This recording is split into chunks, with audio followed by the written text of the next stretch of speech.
Hola amigos, ¿cómo están? Espero que muy bien.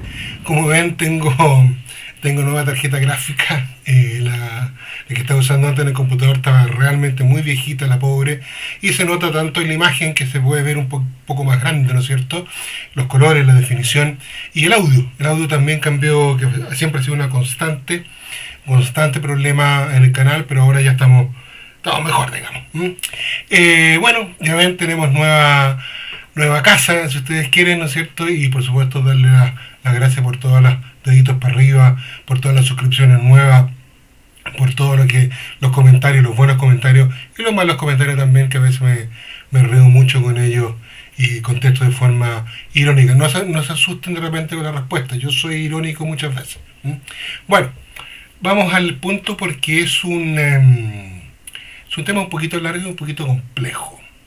A ver, como se dijo en el video anterior, las nacientes repúblicas sudamericanas tomaron como base fronteriza la última demarcación española de 1810 llamada Utis Possidetis Iure, y se usó dentro de lo que se podía usar y dentro de la a veces mala delimitación fronteriza, a veces inexistente delimitación fronteriza, y con medidas que eran muy raras. O sea, una cosa son los estadios, otra cosa son los codos, pero el codo está el codo real y el codo imperial. Y entonces son medidas que no son exactas, no es un metro o un kilómetro o pies, no es una medida absolutamente inexacta.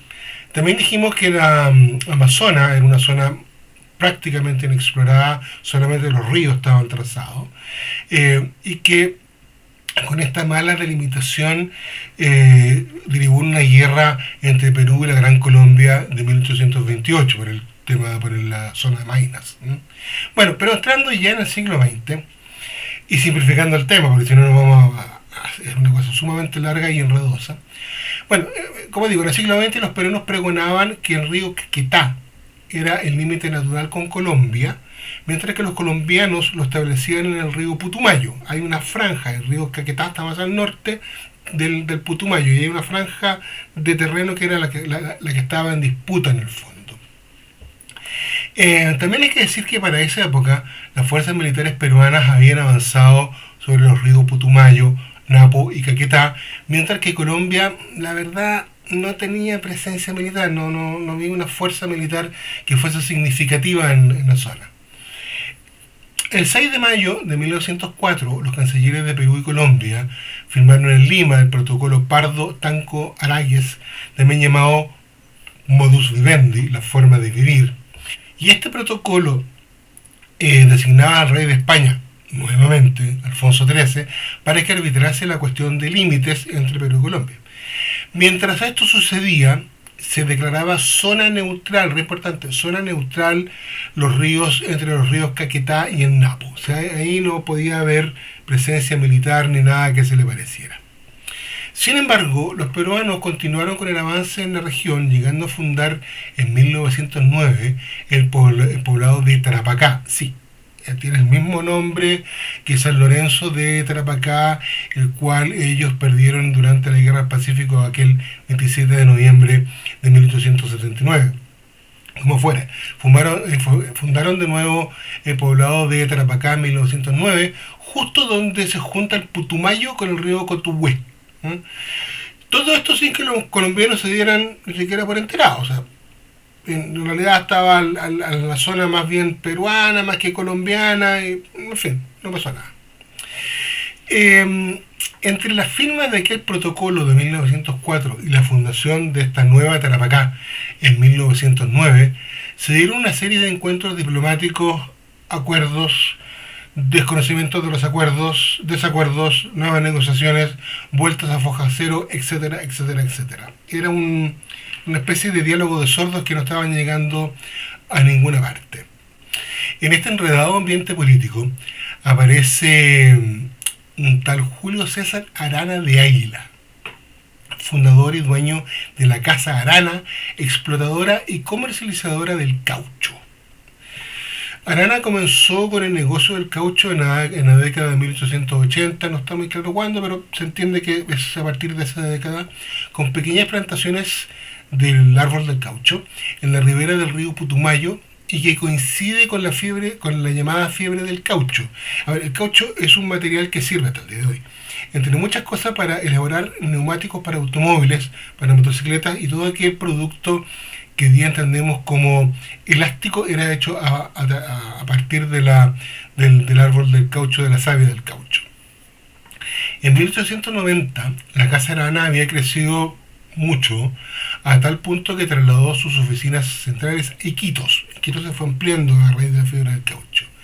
Y fue ampliando sus plantaciones en la zona de Putumayo. Ahora, ¿cómo las fue ampliando? Fue tomando terrenos que le pertenecían a las tribus aborígenes, así tal cual, llegó y los tomó. No dudó en reclutar estos aborígenes como mano de obra esclava e ir tomando los terrenos de las compañías rivales extractoras de caucho. No estoy exagerando, los tomaron como esclavos. Bueno, para tomar los terrenos de las compañías rivales, utilizó prácticas de extorsión, amenaza, así como lo hemos visto en las películas del oeste norteamericano, que llegaban los malos a quitarle la tierra a los buenos. Más o menos lo mismo. O sea, es decir, era un grupo de matones contratados por Arana, que se presentaba ante los dueños de las empresas rivales y con el mensaje que le vendieran las tierras a un precio vil o los mataba. Así de simple. La ley estaba absolutamente ausente. También Arana es el responsable del llamado genocidio del Putumayo, y aquí hay que detenerse un momento. Este genocidio fue la esclavización de las tribus, de las tribus aborígenes del Putumayo y del río Caquetá, y que a ellos se los obligó a trabajar básicamente a punta de latigazos, no estoy exagerando. Se les torturó, se les mutiló, y los que no servían simplemente se les asesinaba sin ningún miramiento. Las mujeres fueron sistemáticamente violadas, eran esclavas sexuales, y todo esto hecho por los mercenarios que eran contratados por la Casa Arana. ¿Okay? Y además con la vista gorda del gobierno peruano. El gobierno peruano decidió no meterse, y ya vamos a ver por qué. En 1906, el ciudadano de Irlanda, Roger Casement, denunció la muerte de más de 40.000 personas, culpando directamente a Arana y sus secuaces. 40.000 personas.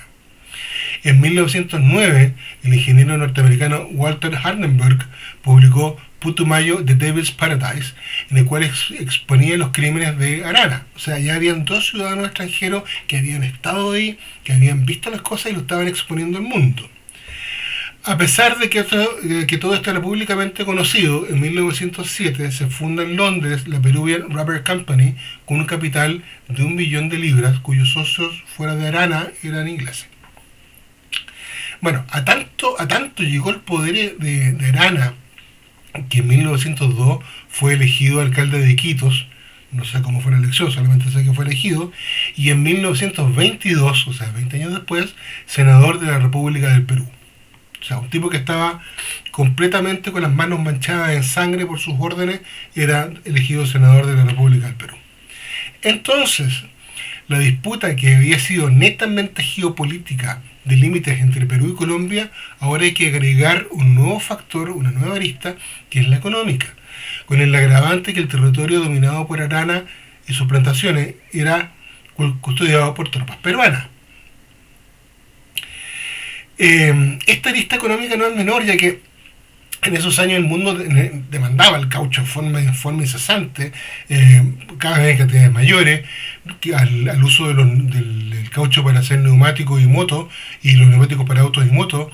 Se había desarrollado otros usos, por ejemplo, para la industria del calzado, a elementos térmicos, incluso el chicle, la goma de mascar. Entonces, el negocio del caucho era una cosa realmente que iba creciendo muy fuerte. Entonces, como vemos, la industria del caucho amazónica no solo reportaba grandes utilidades a la Casa Arana, sino que también al fisco peruano. Y es ahí, ¿no es cierto?, donde se incorpora esta arista económica dentro del conflicto geopolítico. Bueno.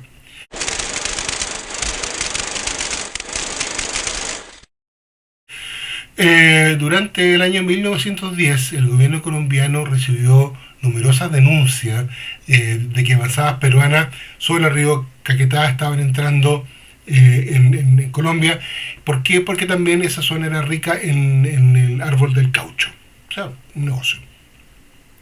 El presidente de Colombia, don Carlos Eugenio Restrepo, ordenó el 10 de diciembre de 1910 el envío de una fuerza para hacer presencia colombiana sobre el río Caquetá, y esa fuerza quedó al mando del entonces coronel José Isaías Gamboa. ¿Ah? Una fuerza bastante chiquita, bastante modesta, ya vamos a ver, pero no era una gran fuerza. Al llegar a la zona de la Pedrera, que es la conjunción de una zona del río, ¿no es cierto? Y se llama La Pedrera porque tiene piedras. Estos soldados edificaron un campamento, construyeron un sistema de trincheras y limpiaron un terreno para poder plantar verduras y vegetales, cosa muy importante porque si no se enfermaban de algo que se llama beriberi. Por supuesto que en Lima se enteraron de la orden de Restrepo, y el presidente Augusto Leguía, nuestro viejo conocido Augusto Leguía, decidió enviar al batallón de infantería número 9 a reforzar la guarnición de Iquitos. ¿Vale? Y así llegamos a julio de 1911, y tal como sucedió en el conflicto de 1910 entre Perú y Ecuador, tenemos dos versiones. Dos versiones distintas de lo que pasó, que en el fondo al final coinciden, y que de partida es muy difícil establecer cuánto o cuál era el número de combatientes por cada lado, pero vamos a intentar desglosarlas para no enredarnos tanto. Las tropas peruanas, estamos diciendo que las tropas peruanas estaban al mando del coronel Óscar Raimundo Benavides Larrea, que después, en 1933, fue presidente del Perú. Las fuerzas colombianas estaban al mando del coronel José Isaías Gamboa. Y hasta aquí las dos fuentes coinciden. Según fuentes colombianas, las fuerzas presentes en la base de la Pedrera eran 63 soldados, mientras que las peruanas sumaban 500 y 4 cañoneras fluviales, o sea, una proporción enorme. Según las fuentes peruanas, indican que los colombianos eran 362 soldados y una cantidad indeterminada de indígenas, entre 100 y 200, mientras que las fuerzas del Perú eran de 341 efectivos. Me parece que las cifras entregadas por Colombia están muy disminuidas, y me acerco a creer que las peruanas son más reales. Aún así creo que hay que tomarla con mucha precaución, ¿eh? No, pero yo creo que el número entregado por Perú está más de acuerdo a lo que fue la realidad. No sé qué margen de error tendrá, pero quiero creer eso. De lo que estamos seguros era que los peruanos contaban con 4 lanchas de río: la América, la Loreto, la Estafita y la Tarapoto. Esta última, la Tarapoto, funcionaba como barco hospital. Parezco al presidente Piñera con su marepoto. Bueno, pues el nombre de las lanchas, Tarapoto. El día 10 de julio de 1911, este convoy de 4 embarcaciones apareció por la zona de la Pedrera, ahí como lo estamos viendo en el mapa. Ahora bien, me llama la atención lo siguiente. La base de operaciones de los peruanos estaba en el puerto de Iquitos, sobre el Amazonas. Y para navegar hasta la Pedrera debía surcar el Amazonas hasta la zona de Tamanicá, cerca donde se junta el Amazonas con el río Caquetá, y luego remontar este último río, ¿no es cierto? Pero todo eso pasa por territorio brasilero. Entonces supongo que tenían el permiso, un acuerdo o lo que fuese para poder hacer uso de la parte brasilera del río Amazonas para llegar al río Caquetá. Bueno, como fuera, de lo mismo. Bueno, ese día que estamos conversando, el coronel peruano Raimundo Benavides envió una nota al comandante colombiano, ya dijimos coronel José Isaías Gamboa, que dice en su parte medular: habiendo encontrado el Caquetá peruano, o sea, en la margen derecha de esta margen de este río ocupada por las fuerzas colombianas que usted comanda, véome en el caso de notificarlo para que dichas tropas desocupen la margen citada en el término de 2 horas, que comenzarán a contarse desde el momento de la entrega de esta información. Transcurrido el lapso sin que haya procedido a la desocupación que exijo, me veré precisado a emplear la fuerza para hacer respetar la integridad nacional de mi patria. Creo que solo un error involuntario haya podido dar lugar a que usted y sus tropas ocupen la margen derecha del río Caquetá y no la izquierda. Pues los derechos de mi patria sobre la primera, por no ser posible ni siquiera discutirlos, han sido siempre y son reconocidos por las demás naciones. Advierto a usted que todo movimiento de tropas en su campamento que pueda hacerse suponer preparación para resistir la intimación que hago, la consideraré como un acto hostil y procederé en consecuencia. Dios guarde a usted, comandante Óscar R. Benavides. Bastante explícito y bastante fuerte el mensaje del comandante Benavides. Ahora bien, la respuesta colombiana o la respuesta del coronel Gamboa fue la siguiente. Doy a usted contestación de su atento oficio en que me intima la desocupación inmediata de la margen derecha del Caquetá, señalándome el término de 2 horas para verificarla. Me permito decir a usted que hace más de un año se fundó en este puerto una aduana colombiana, la que ha funcionado tranquilamente con el reconocimiento del Brasil. La ocupación militar le hice por autorización del gobierno de mi patria y no podría desocuparla sin su consentimiento, pues, de lo contrario, desobedecería la orden recibida y por otra parte implicaría una falta al cumplimiento de mi deber como jefe del ejército y como colombiano. Advierto a usted que impediré todo desembarco de tropas peruanas que traten de verificar en este puerto sin orden expresa de mi gobierno y que todo intento lo rechazaré violentamente con las armas. Espero reciprocidad a las consideraciones que deben guardarse en el comisionado que me traerá su última determinación. Dios guarde a usted, José Isaías Gamboa. Chuta.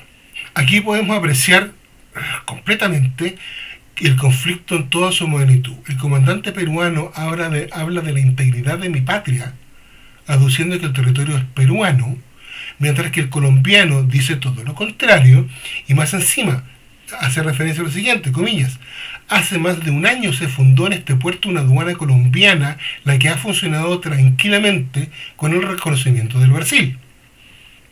O sea, estamos en la antípoda. Entonces, a ese punto, claramente no había otra solución que la armada. El conflicto se estaba desarrollando en ese instante.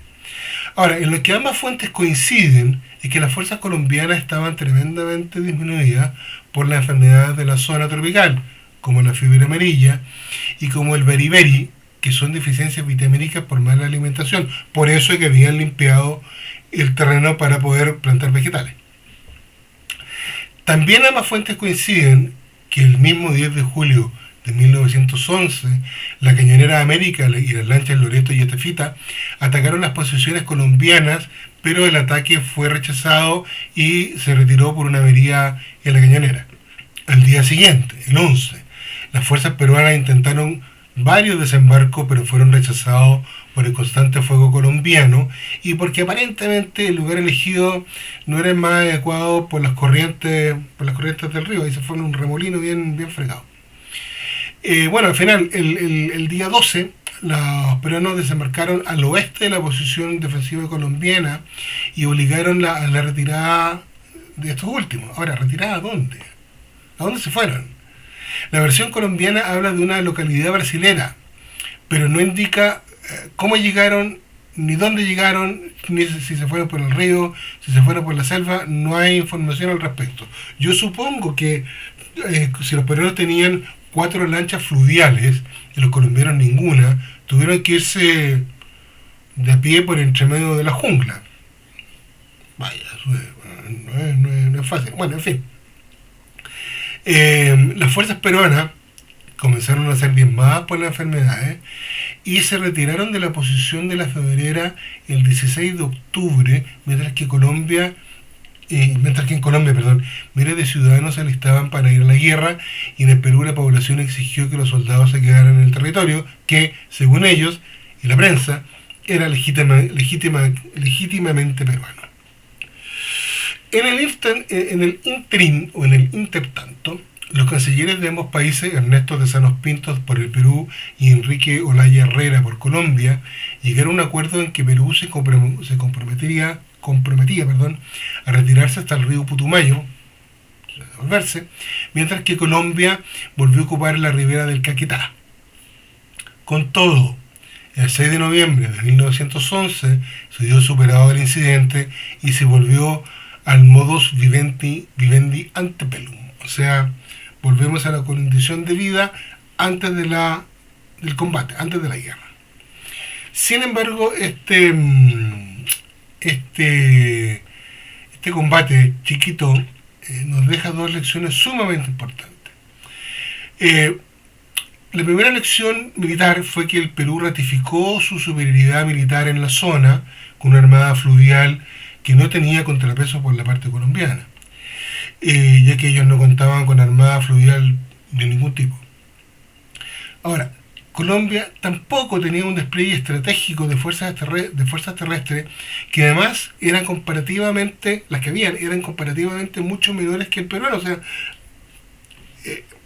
el gobierno colombiano no había establecido una estrategia de ocupación militar del río o de las riberas del río, sino que simplemente había plantado, si ustedes quieren, algunos puestos.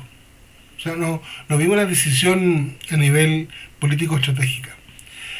Después de aquello se permitió que Colombia estableciera pequeños puestos militares sobre el río Caquetá, llegando curiosamente hasta la pradera, como el último de los enclaves. O sea, el Perú permitió que los colombianos avanzaran por el Caquetá y cuando Colombia recién estaba estableciendo una política de la frontera sur. O sea, una situación bastante gris, bastante poco entendible el día de hoy, pero en la época podríamos decir que fue una despreocupación. Sí, quizás fue una despreocupación, quién sabe, por parte de Colombia me estoy refiriendo, ¿no es cierto? Y en el área económica, la Casa Arana siguió con la explotación del caucho, siguió con su genocidio, y a pesar de que ya se sabía en el mundo lo escandaloso de esta explotación de los aborígenes y lo que estaba pasando con ellos, al mundo le daba un poco lo mismo. Mientras el mundo tuviera caucho, daba lo mismo. Me recuerda que mientras el mundo tenga petróleo, da lo mismo lo que pasa en los países que producen petróleo. Cierro paréntesis, que lo abrí sin querer. Bueno, para terminar, la Casa Arana cerró sus puertas a finales de la década de los 30, ya cuando el caucho sintético estaba siendo usado fuertemente en la industria. Y su fundador, Julio César Arana, falleció prácticamente en el anonimato en 1952 en la ciudad de Lima. Así que pasó sin pena ni gloria, pero esto nos demuestra que cuando la ambición va más allá de lo humanamente correcto, da lo mismo. Que se maten, se violen, se mutilen a seres humanos, da lo mismo. Me recordó mucho, para que le interese esa parte de la historia, me recordó mucho al Congo belga. El Congo belga, que era el patio trasero del rey Leopoldo de Bélgica, también sucedían estas cosas. Los congoleses nativos fueron violados, torturados, mutilados. La degeneración humana en su máxima expresión. Entonces, la verdad es que este genocidio del Putumayo es algo que no se sabe mucho, se ha escondido por razones obvias, y por supuesto que no se quiere sacar a la luz porque molesta a mucha gente. Pero en fin, entonces, para cerrar, tenemos que el conflicto de la Pedrera, se produce de nuevo por una falta de delimitación originaria entre de la corona española entre el virreinato del Perú y el virreinato de Nueva Granada, y esa falta de delimitación clara y precisa produce que Perú quisiese avanzar hacia el norte, hacia el río Caquetá, haciendo que los colombianos decían que no, que la frontera sur de Colombia era el río Putumayo. Y por lo demás, algo que se me olvidó decir en un principio, no está claro el número de bajas. Por eso que no lo mencioné, pero sí se habla de un número bastante significativo y se mezcla el número de bajas con no solamente los muertos en combate, sino que los muertos por fiebres por beriberi y por otras razones. Por eso las baja en una caja negra y que no está muy clara. Eso, amigos míos, terminamos con la segunda del Perú del siglo XX y la otra semana espero, porque me voy a ir unos días fuera, espero poder entregar la tercera del Perú del siglo XX, que nuevamente es contra Colombia. Chao, chao, amigos, que estén muy bien, nos vemos.